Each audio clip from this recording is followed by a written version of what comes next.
lietuvių tiek ilgai pragyvenusiam ir dar priklausomai Lietuvoje gyvenusiam.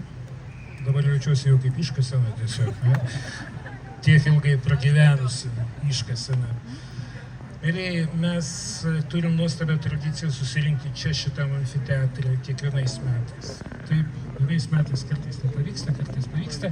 Vienais metais jūsų daugiau, kitais metais mažiau. Aš tikiuosi, kitais metais nebus ne vienos laisvos vietos čia dėl to, kad tradicija tęsiasi. Jau 17 kartą vyksta Akmeninė naktis. Ir aš manau, kad tai dar vyks ir 70, ir 75. O Andrius Almanis sėdės ant debesėlio, žiūrės iš viršaus. Ne, jisai sėdės ten apačioj, reiškia, žiūrės į viršų ir sakys, aha, dar vyksta. Reiškia, gerai, kiek turiu laiko? Va taip, va, vaikai, atiduodu. Ir taip pat matau, kad dar vienas šiai vietai ypatingas žmogus sėdi pas mus publikoje, tai turit minutę prisistatyti čia, tai Akmenės bendruomenės pirmininkas Algirdas Bučys. Pasitikime plojimais, sveikinimo žodžiui, jeigu spėsit. Mes turim 1 minutę. 1 žodį. Taip, iš tikrųjų, kadangi jaunimas visada greitai nori daryti, tai 1 minutė yra iš tikrųjų turbūt jiems daug. O šiaip tai labai smagu, kad to jaunimo šiandien daug yra pas mus ir kad būtent šiandien valstybės dieną ta tradicinė lietuvių kalba dainuoja jaunimas.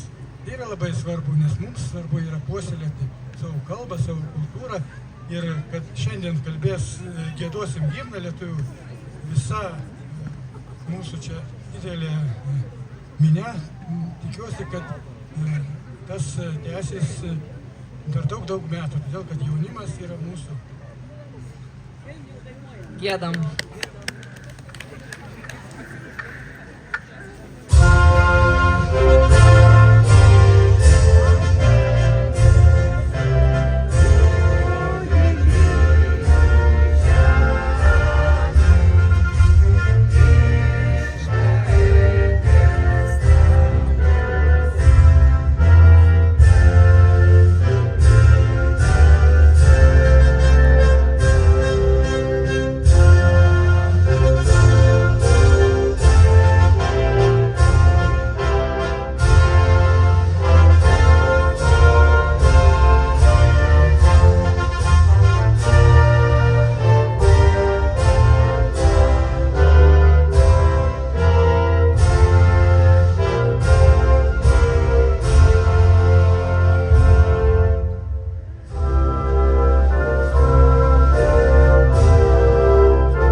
Sveikinu visus su Liepos 6-ąja, su valstybės diena, su karaliaus Mindaugo karūnavimo diena.